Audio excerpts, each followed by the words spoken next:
The broadcast is now starting. All attendees are in listen-only mode. Welcome to today's webinar entitled, You Already Own It, Utilizing Maps and Spatial Intelligence to Unify Operations. My name's Billy Zadek, Manager, Special Projects for APA. Just a couple of housekeeping items before we get started. The webinar recording will be posted to the APA webpage later this afternoon. Please visit the APA website for archived webinars that are available to everyone for continuing education credits recognized by local, state, and federal professional entities. Professional continuing education and AIA-CLU certificates are being offered for today's program. If you are an AIA professional, please send an email to me at Billie, B-I-L-L-I-E, @apa.org, along with your AIA membership number if you have not done so in the past. Those who indicated they wanted a certificate at registration and meet the requirements will receive certificates later this afternoon. All attendees are in listen-only mode. Please type your questions in the chat box and they will be answered in the order they are received. If we run out of time and we still have questions, responses will be sent directly to the person asking the question by our presenter. If you're just calling in, make sure you send me an email at billie@apa.org so I can send you a certificate if you would like one. The system only recognizes you if you log in. I will rejoin you for the Q&A session. At this time, it's my pleasure to turn this over to Brian Baldwin. Brian, take it away. Awesome. Thank you so much, Billie. And welcome, everybody. Thank you so much for taking the time out of your busy day to join us for a little while. This session and my main goal is really to just let you know what you have available to you today. So some of you might already be leveraging maps and GIS and geospatial in your campuses, and I know a lot of you that I talk to have a really strong foundation. But for a number of you out there as well, you have a license available to you. So there's basically no cost at all in terms of software access or licensing.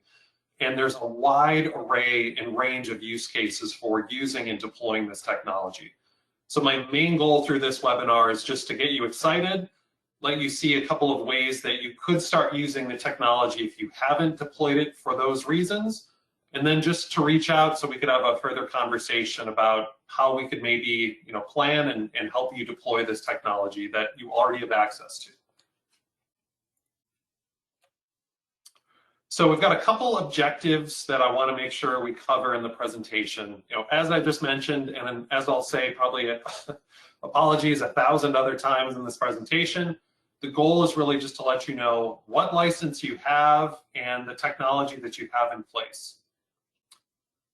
There's also going to be a number of case studies and examples that show how your peers are using this technology. And the fact is it's changed a lot, even in just the past 5 years or so.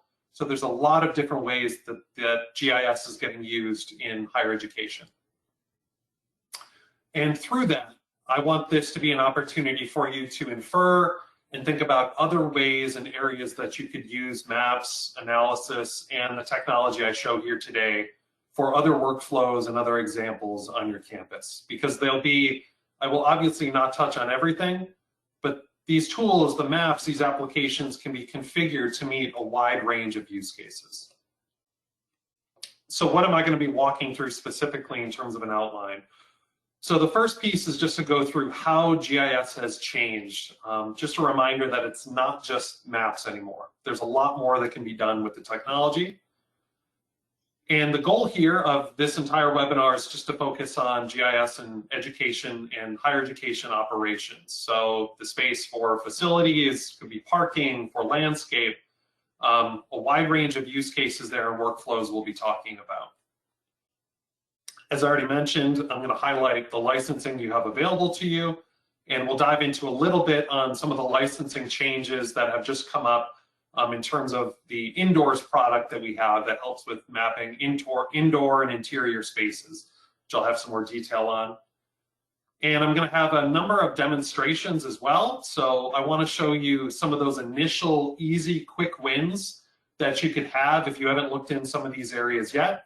That could be just basic configurable web mapping applications or mobile applications, and then all the way up to taking, your CAD or your BIM information and feeding that into a GIS indoor information model so that you could have the spatial map be that central piece of information that is then feeding in work management, work orders, or asset management, so that you have one place to then reach out to all of those other third-party systems.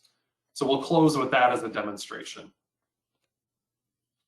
And then lastly, just some next steps. So we have some webinars coming up. There's some other websites and some material.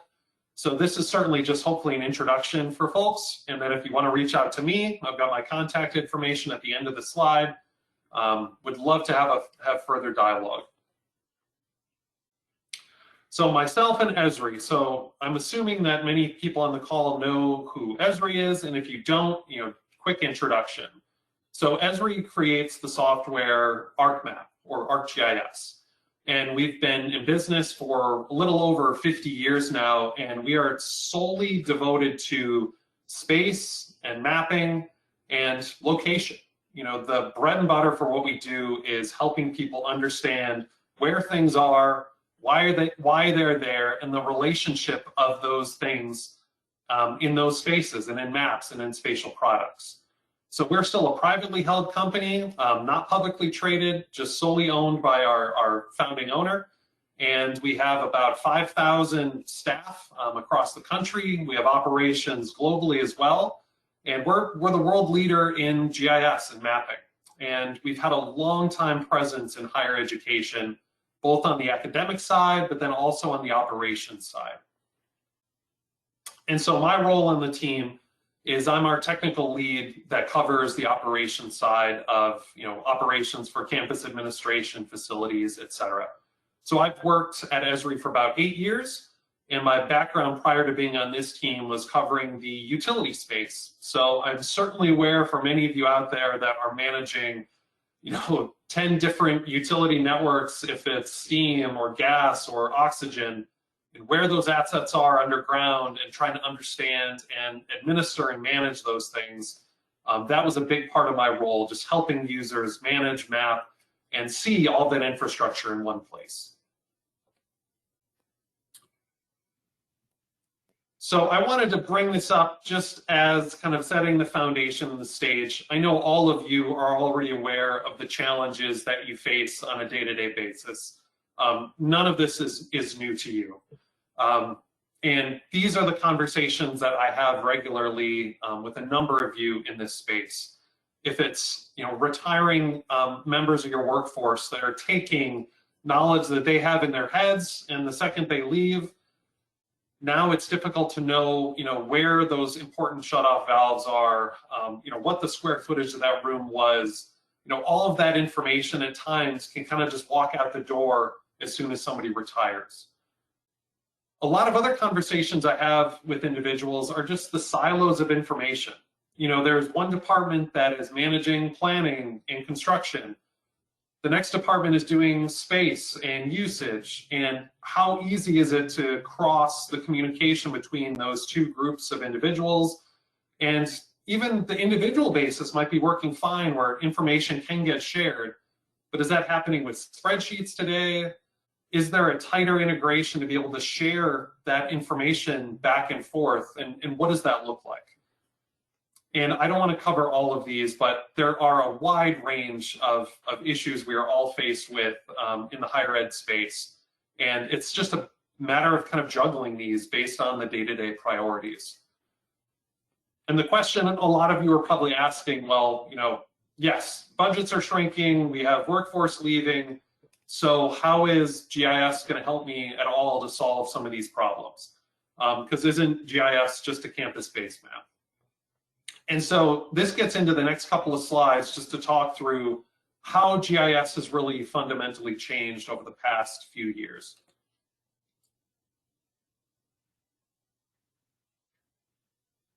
So hopefully this comes through from your side. I'm going to have 3 little just vignettes of kind of videos that show some workflows.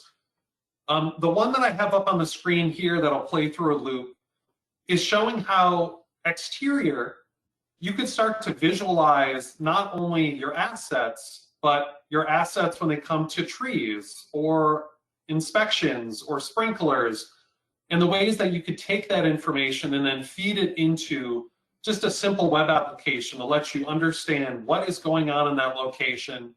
And in this use case, it's being able to see that specific tree and then fire off that work might need to happen in this location. And that doesn't need to be work that's getting created in the GIS, but it could be just reaching out to that asset management system, if it's SAP or if it's Maximo or if it's AIM, that work is getting, that ticket is getting created, but GIS can be your central place to help consolidate and be the broker of information and also then share it and pull it together spatially.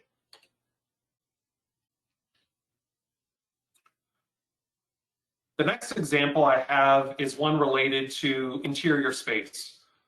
And so this is a screenshot of Arcgis Indoors, and a question I hear on almost every conversation I have with people today is, can I create a route from point A to point B that not only gives my staff and my visitors and students an experience that's easy to use and easy to understand, but that can also incorporate an ADA accessible route or have multimodal routing to be able to connect a worker vehicle parking space and actually get them routed to a specific asset in a building maybe they're not familiar with. And so in this screenshot, it's showing a web application. It's a similar experience in a mobile device that lets a user start from one office to another office and get a route between floors, and then also switch this between not only a walking route, but also a route that is a wheelchair or ADA accessible route.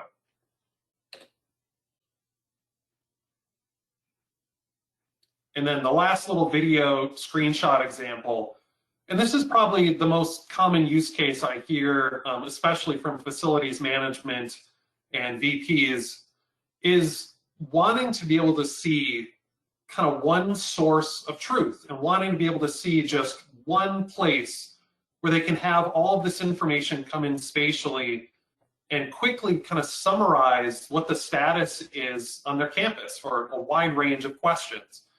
In this example, I just want to see where all my tickets are and where my work orders are, not just for one building, but across the entire campus, and also see them spatially. And so in this video, it is showing, the ability to look at that work order status by a priority. So here I can click on critical and then filter all of those work orders across the entire campus, and now look at those specific work orders in a specific location with the photos and any other attributes you want to have tied to it in a simple, map-based viewing application to be able to see what is going on. Are there a cluster of tickets in one spot that have not been closed out in one building? Maybe I want to filter those by use type or who they've been created by or issued to. And all that is just a configuration. So in those 3 quick videos, my goal was just to really drive home the point that GIS is not just a paper-based map anymore. It's certainly still used by a lot of people to create, your campus map and create maps that might still be PDFs or print-offs, but a lot of your peers and a lot of you today are taking this technology and deploying it for, a couple of those videos I just played, but then also a couple of the examples I have in the screenshots here. And these are real-life examples that you and your peers are doing today. Not to speak to every single one of these, the one I wanted to point out in the top of the screen is from Clemson. And this is one where they had a project that a lot of people might be managing in spreadsheets today. And these kinds of inspection use cases come up pretty regularly, where all of a sudden people need to know immediately, this second, where are fire hydrants, or where are extinguishers, or in this case, where are stairwells, and what is the condition of those stairwells? And so rather than doing that in a spreadsheet or on a piece of paper, they could take their mobile device and take a phone walk around, take a photo, and quickly capture that information and now report it out in a dashboard for anybody to be able to see, and then visualize that information and summarize it really quickly. So not duplicating those efforts and just capturing it one time. And if you want to, you could also have that information tied to a work management system and then just use the GIS to spatially visualize it. That's a similar use case from the University of North Alabama. For them, they're doing it for their trees, the similar kind of video that I showed at the beginning. And the one different one, the one that's a little funky I want to point out here, and I'm not going to spend a lot of time on this one, is the University of Kentucky. And the screenshot there is not the best screenshot I took, but what they're doing here, and it's a fascinating example of what is possible with GIS today, is they're starting to do 3D representations of their utility assets. And so this is taking a view of subsurface assets, and what we're looking at here is basically the underground for those manholes, and we're seeing where those storm lines and those drains are connected in those manholes. So you can actually take those 3D representations or just do it as simple points and now visualize that information in a 3D view. So GIS has changed a ton. There's so many different workflows and use cases that your peers, yourself might be looking at and using the technology for.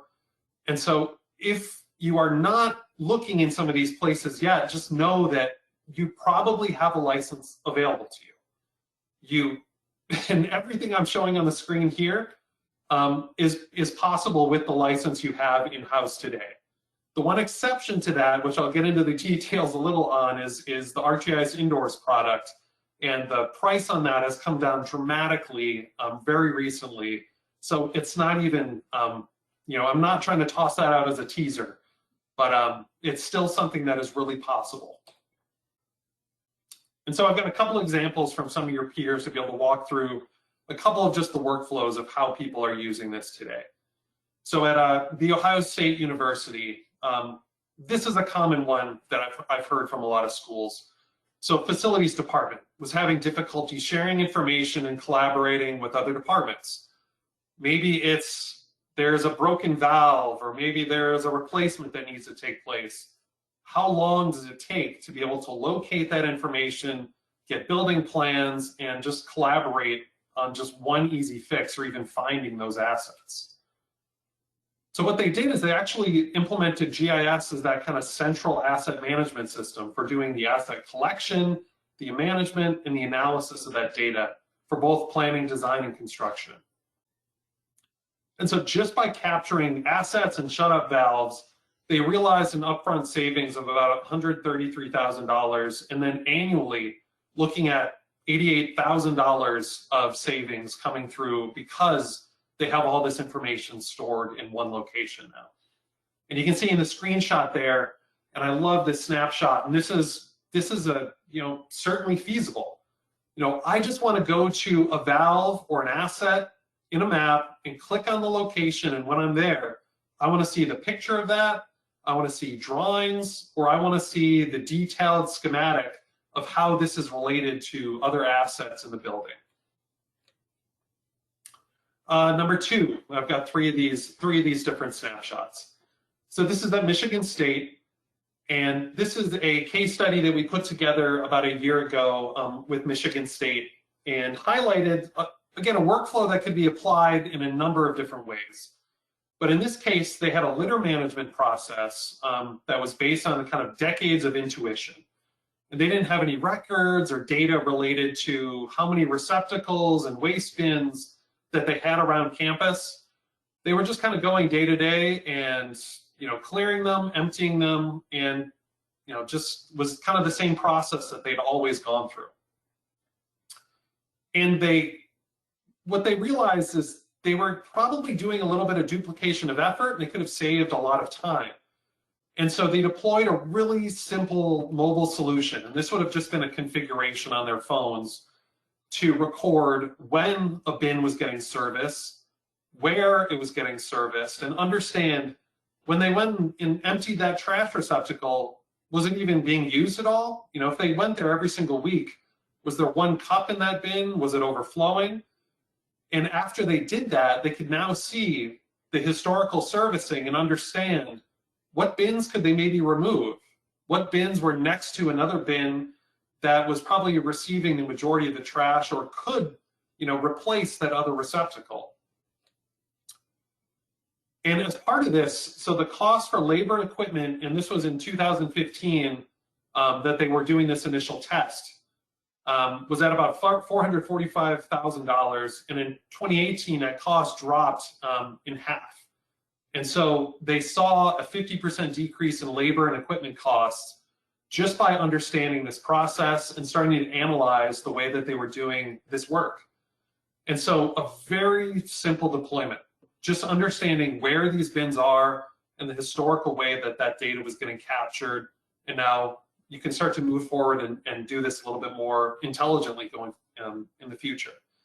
And what I'd heard from the group at Michigan State too, which was a big value add for them, is they could take a lot of these staff that were just driving around going to bins and put them on other works and other projects. So if it was doing beds or working on trees or doing pruning, there was other things that could get accomplished and done on campus. And so they were able to take that time and move it towards other projects. And then the last use case from here is this one from UC Riverside. So the problem that they had, and this is honestly at every single campus that I talk to, is there's hazards, there's safety concerns, but how easy is it to track, report, and manage all of these concerns that you're hearing, from student body or hearing from staff, and how are these things getting reported? In this one example, and this could be done either internally or this could be done in an external deployment, like in this example, they deployed a mobile solution again to do an annual campus safety walk. And so what they did is they actually pull in student and community members to let them walk the campus on a specific time to see, where are areas of concern, if it's lights are out or cracks in the sidewalk, or this building isn't very accessible. And so by doing that just in a day or in a week, how they set up this, there's a number of PR wins that come out of this. One, it's showing that kind of dialogue with your community, that you are open and receiving information and want to engage with them. And that also they're receiving now all of this intelligence in just one go of where safety hazard issues are, and getting all of that information in a digital format that they can then go and show, in a dashboard or track or feed that into an asset management system to then go and close out and prioritize that work. And as I said, this could be a workflow that you do with community and the public, or it could be something that an internal process, or it could be both. So I'm obviously biased because I'm with Esri, and I've been in this field and in GIS for probably about 15 years or so now. And so I obviously love maps. I think that spatial data is incredibly important, but a GIS is not the only thing, and certainly I don't think it's a replacement for every system on campus. It's not going to replace your asset management system. It's not going to replace your space management systems. But the value I see of GIS is again, sitting in the middle and being that system that can talk to and be that kind of common source of truth, be your system of record for location, and start to be that broker between all of these other places and systems you have on campus. And this quote from Brian Swanson, the VP and CFO at the University of Minnesota, spoke to me. He said that, at the heart of all of our decision making is data that we can manage, report, visualize, and manipulate through GIS.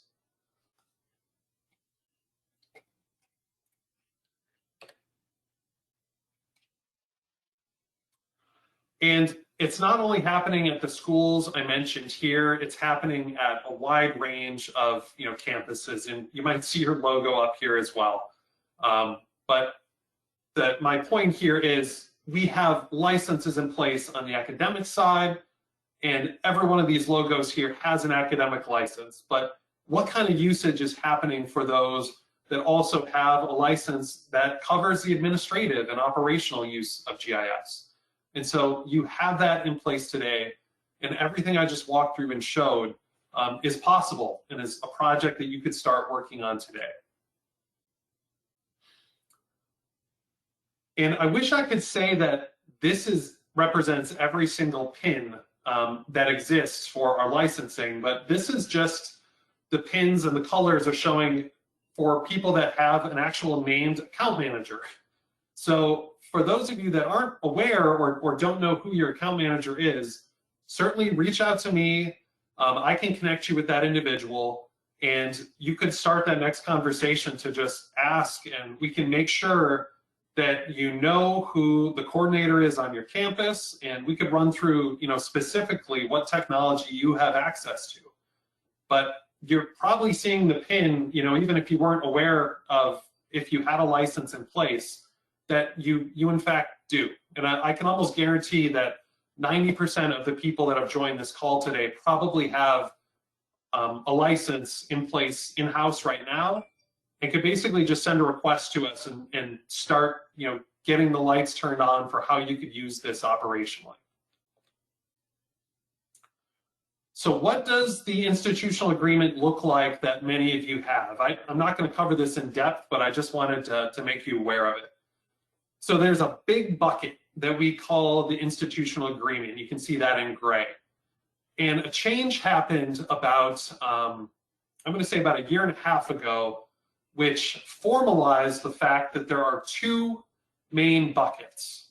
There's one bucket that covers academic usage, and there's another bucket that covers administrative usage. And all of those two uses fall within the institutional agreement.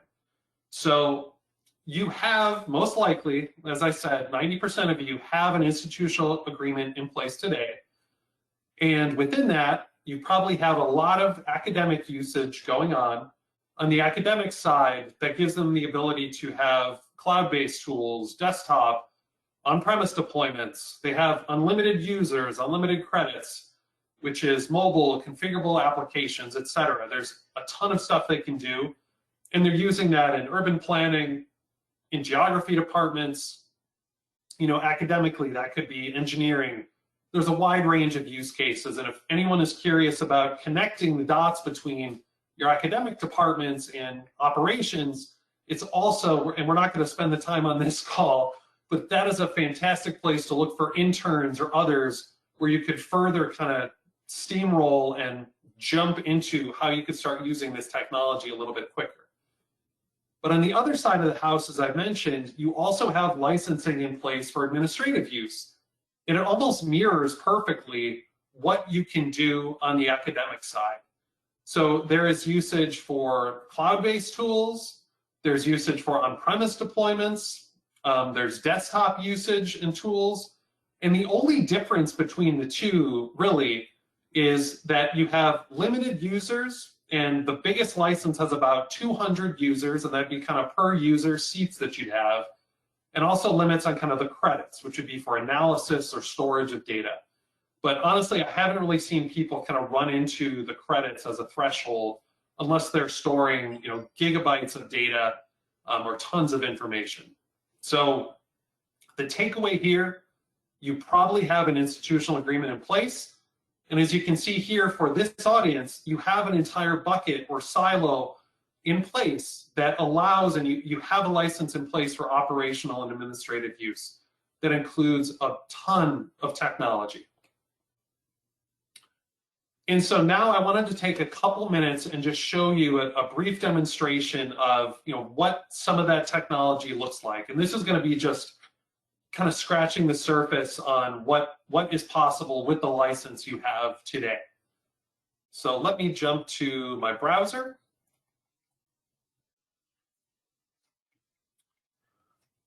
And so I wanted to start off with just two basic use cases. The first one is just a really simple campus application.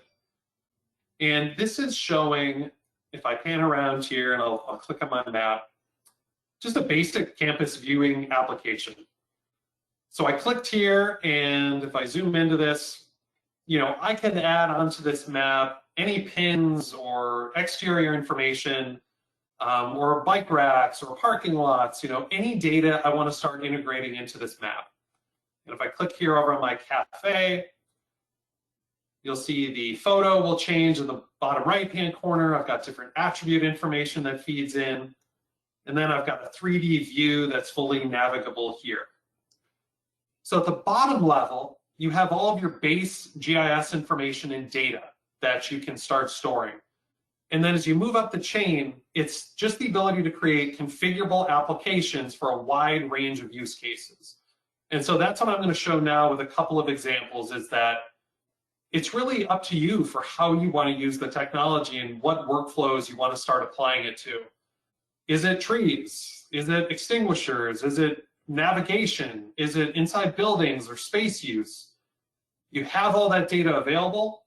You can plug it into a map, integrate it with other information systems you have, and then start to visualize it and summarize it in a range of different ways. This is another configuration. This is a dashboard. And this is a really simple one, just showing a configuration that's highlighting how many hydrants are inside of the map and have inspections taken place. And so within my phone, I also have a companion map that has the exact same information up. So I'm going to try to share my screen and pull up the phone.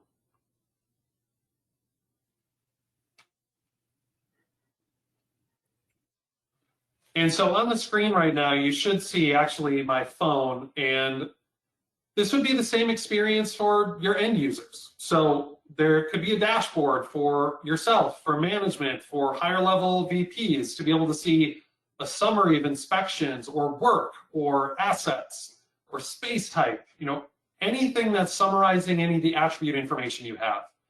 At the ground level, users might be able to want to just say, where am I? And by clicking on a specific asset, I want to be able to understand when was that asset inspected. And even here, I can click and create a new inspection and update some of these attributes and this information that would then tie back into the dashboard to show that summary information happening in real time.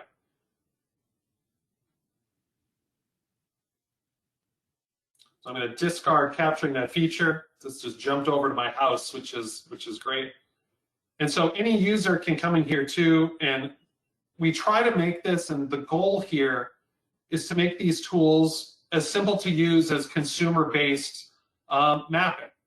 So every single user, and the issue we hear a lot of times is, folks that I have in the field and a wide majority of my users, they're not going to be, programming these applications, and they just need this to be as simple and easy to use as possible.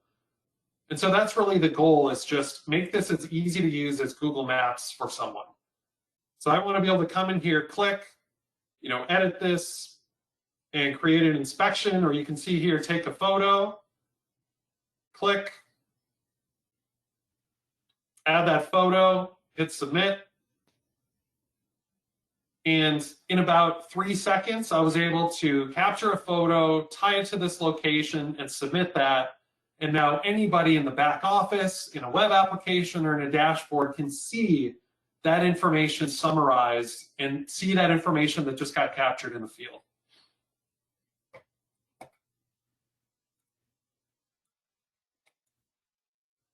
So I'm not going to spend a lot of time showing the configuration of this, but I wanted to very briefly show you how easy it is to start pulling information in and actually building out and connecting these kinds of things together.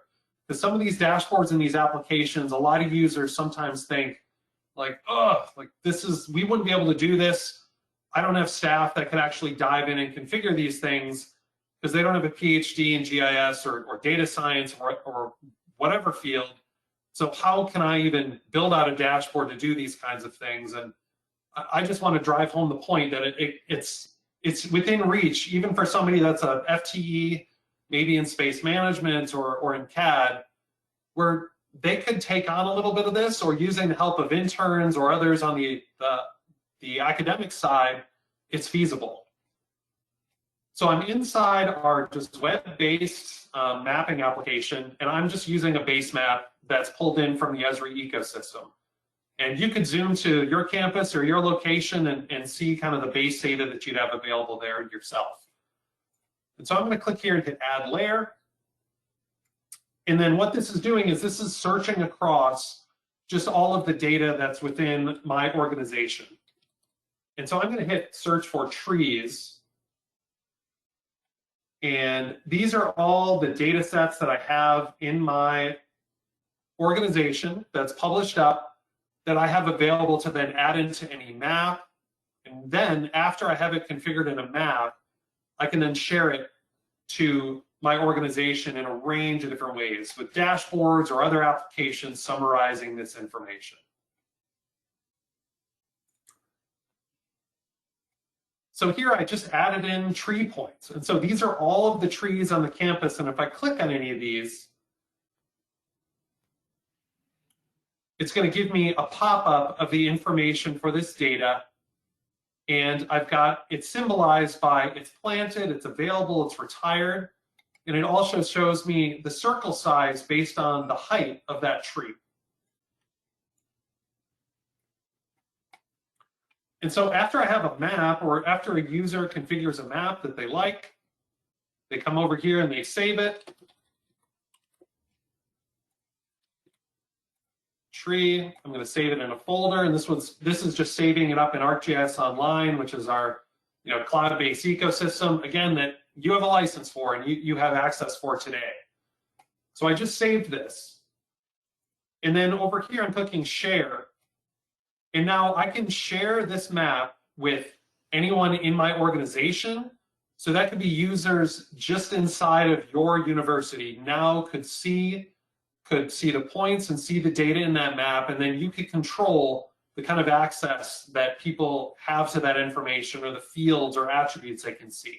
You can get as granular with sharing what you want as much as you want to. Certainly there's utility information or other secure data that you can lock down in terms of what you want to be able to share with different users or populations.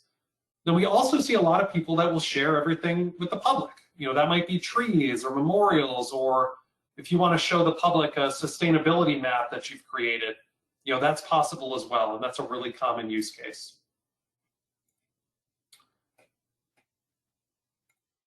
So that was the framework to be able to add data, create maps, and I just wanted to show how easy it is to start from scratch and start building some things out.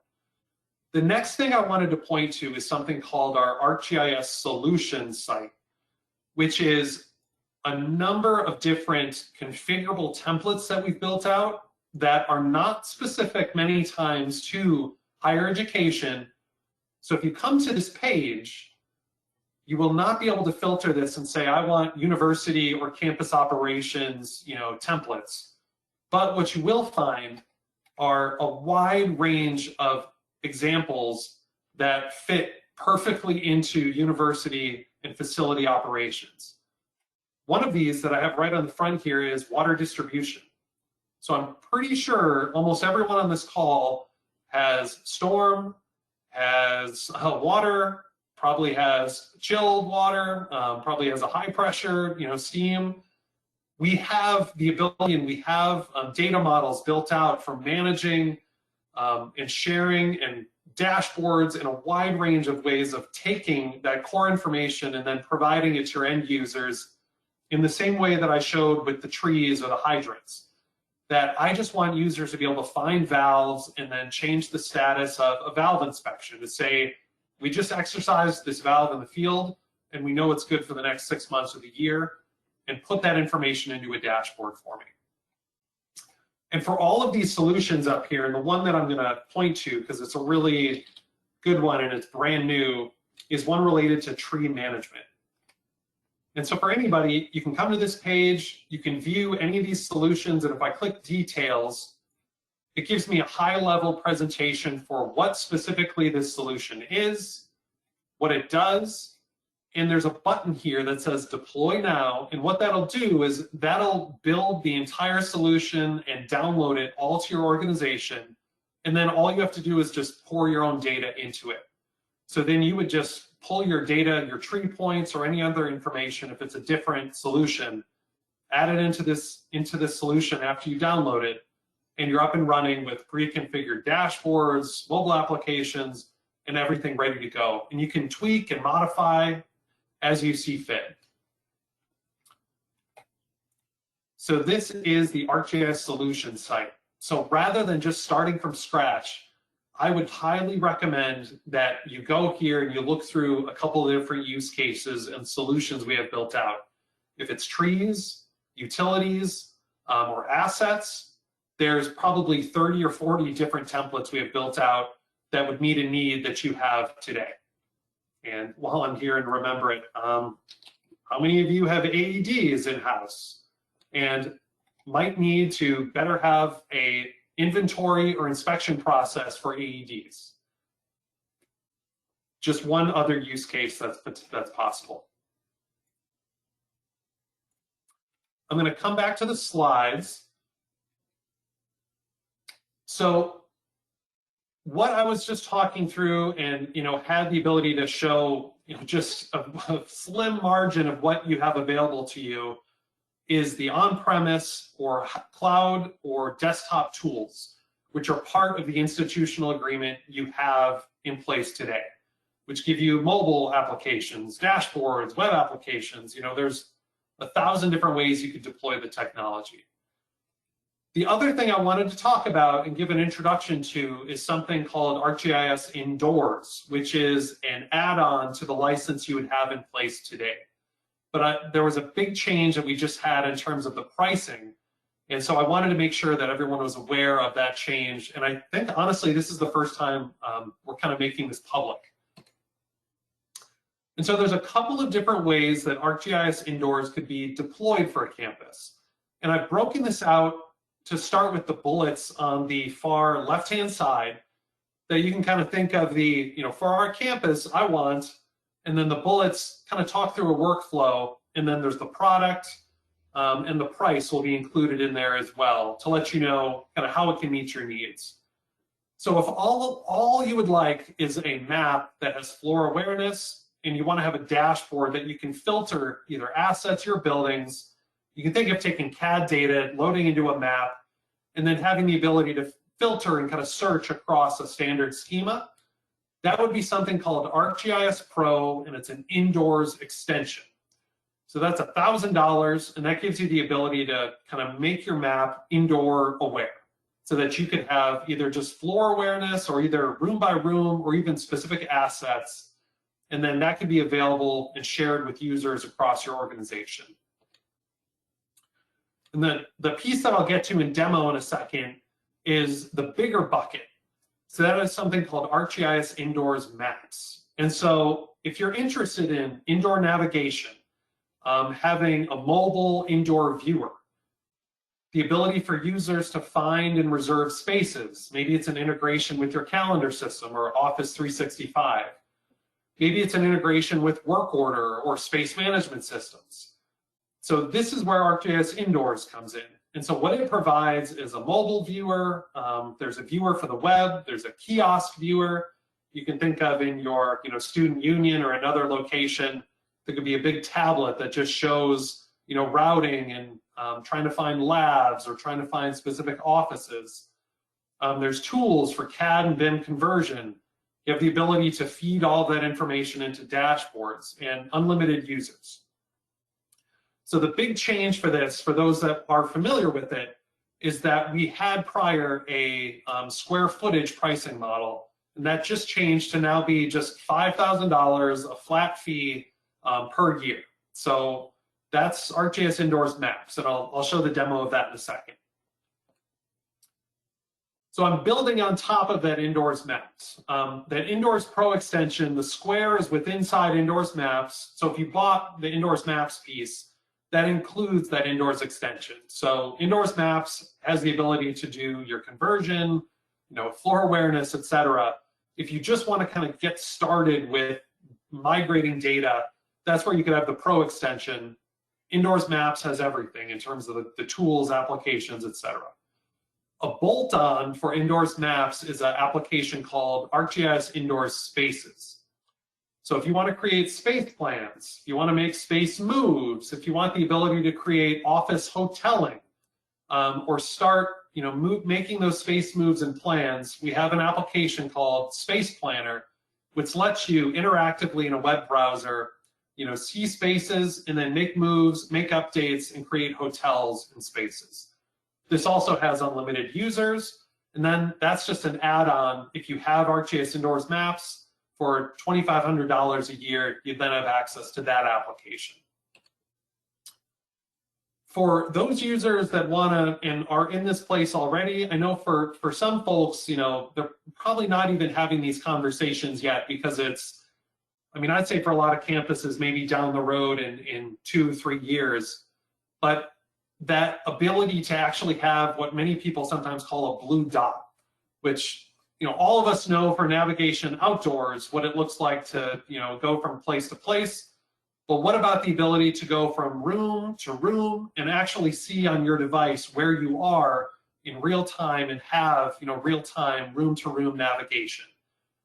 So if that's a need or a use case that you're interested in, there's a product called Arcgis Indoors IPS, Indoor Positioning System, which gives you the ability to create that that indoor positioning system data set so that you could have a beacon system, deploy it, so that now you can have indoor floor-aware mapping that gives a high precision level of accuracy for users to navigate room to room.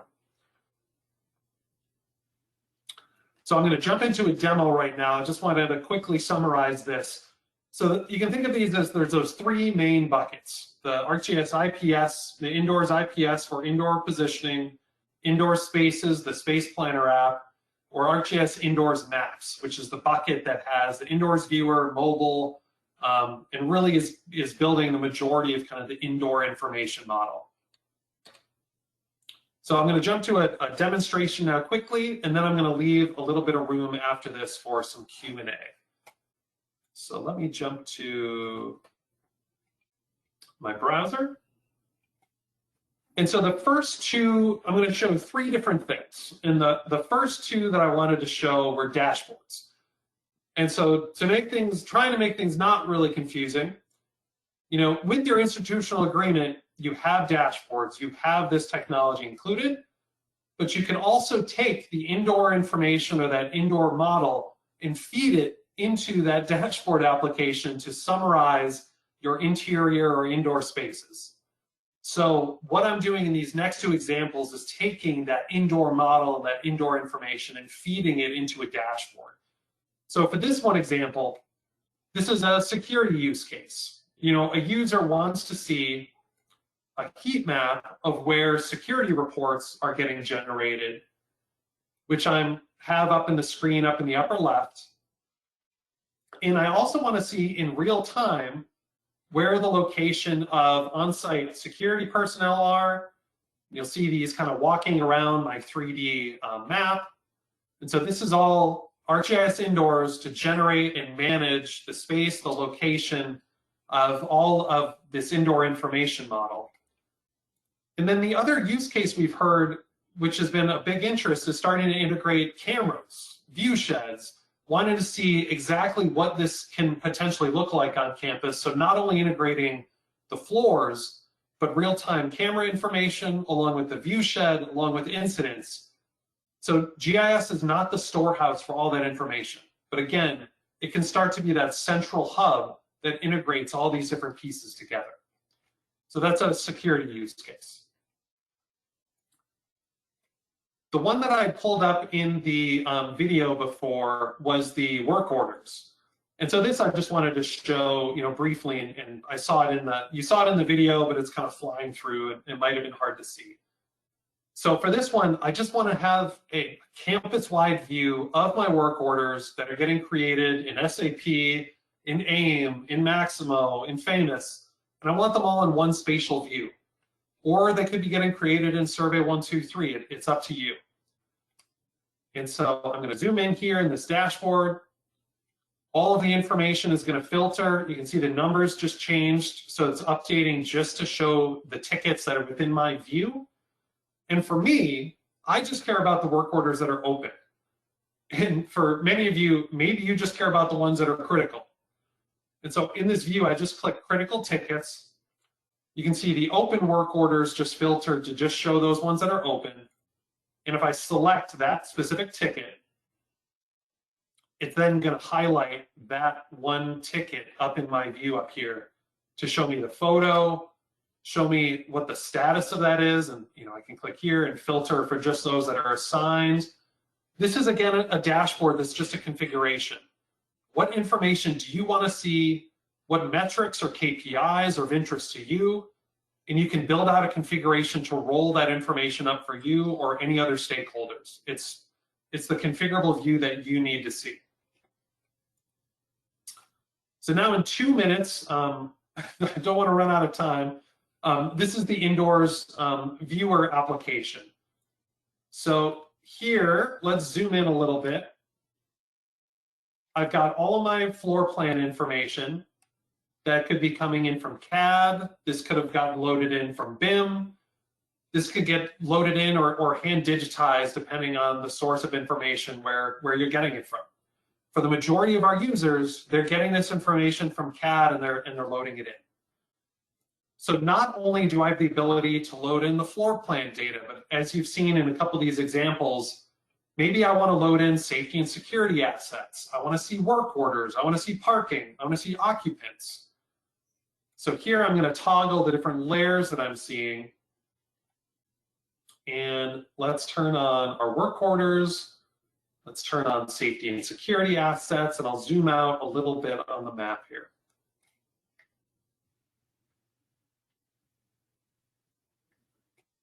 Toggle this over. So now inside the view, I have popped up here, you can see the purple icons are all of my assets. The red ones are all of the safety and security. And I think here, the most powerful part for me, and I'll show two quick things, is if I click on this hydrant or this extinguisher, I now have the ability to not only see the attributes for this, but I can also connect this to various actions. In this example, I want to actually issue a problem report, or the integration is available on the mobile device too. So not only in the browser, but I want users to be able to say if there's at this hydrant or in this room that a light bulb is out, or that this hydrant needs an inspection.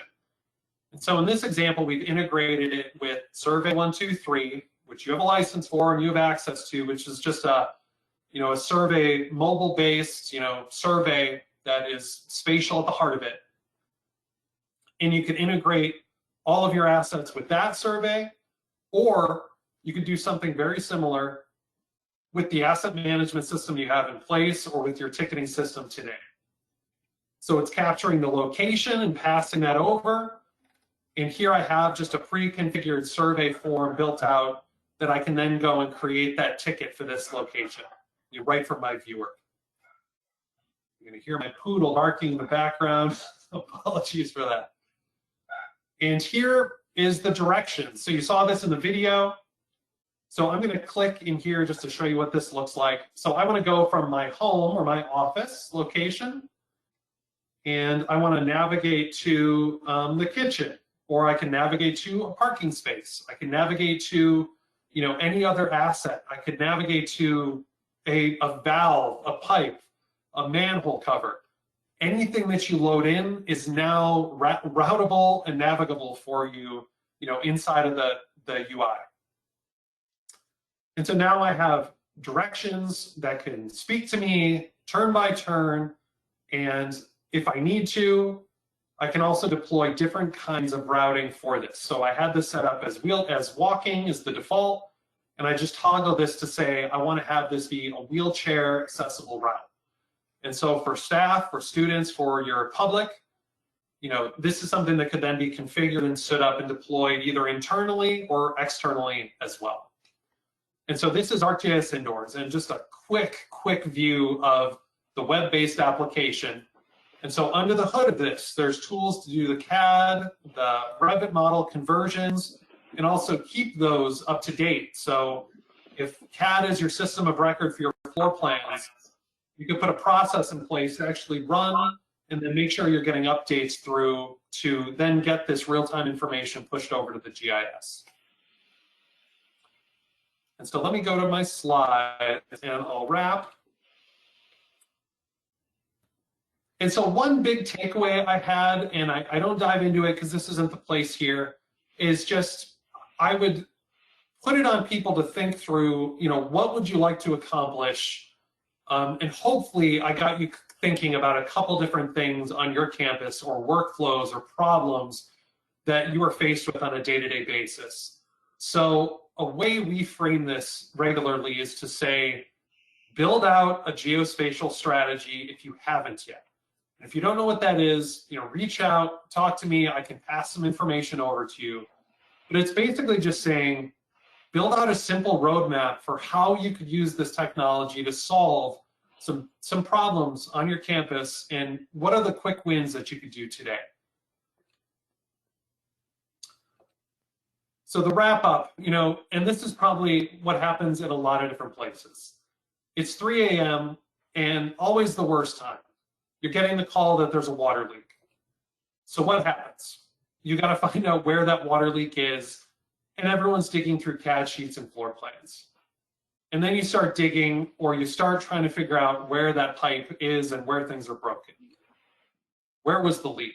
How long did it take you to find the valve? How were students notified? Did public safety get notified? And where's the next main break going to happen? So with some of these tools and with GIS, the workflow can be a lot different. So there's no water in Smith Hall.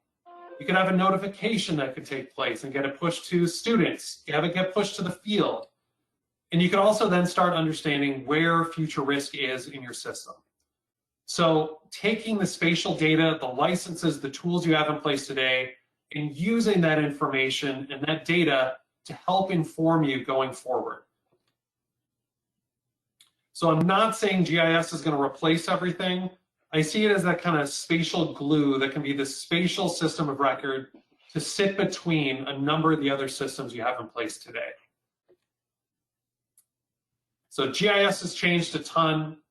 I hopefully gave you a good run through a number of the workflows that are taking place in higher ed. I beat it over the head a number of times. You have licensing today. If you aren't aware of it or you need help kind of getting in touch with your account manager, my email is here. Please reach out and let me know. And I walked through a couple of different workflows, either basic web mapping, the technology you have today, or Arcgis Indoors, which again, the licensing had a huge change and is only a couple $1,000s now a year to be able to stand up and get deployed on campus. And so with that, I want to close it out and just say thank you so much to everybody for joining the webinar. I know I've left only 2 minutes for a Q&A. I apologize for that. As Billy said at the start of the call, if there's questions, I will ensure that we get to them. And if you have questions personally for me or you want to reach out on the side, please feel free to reach out and I'll get in touch with you as quickly as I can. So thank you so much again, and I'll take some questions if we have anything. Ryan, we have a ton of questions and I don't think we'll have time. We can get started with a few. So if Sure. And then so everyone knows, I will send Brian a report that has all of the questions on it, and then he will reach out to you and answer your question individually. So basically, one of the questions that really stood out was people wanted to know where to go to get your training. Okay, great question. So we have, it really depends on the training you're looking to get. I'm sorry to make it a kind of a confusing question, but there's a lot of technology, there's a lot of pieces and parts. So I'm not trying to be a wall to kind of stop you from understanding how you can get training. But I would say reach out to me, and if I can just help you understand and steer you in the right direction for what you might be looking to do and accomplish, and then guide you in the right direction for training. Because it could be something as specific as, migrating data from CAD, which is going to be a very different direction from, capturing data in the field using a mobile device. But even if you Google Esri training, we have a wide range of free training classes, and you can zero in quickly there within a broad way. But if you have specific questions related to campus, just reach out to me and I'd love to guide you in the right direction. Okay, well, we're at the top of the hour, so I'm going to say, Brian, thank you so much. I'm getting a lot of email traffic regarding this session.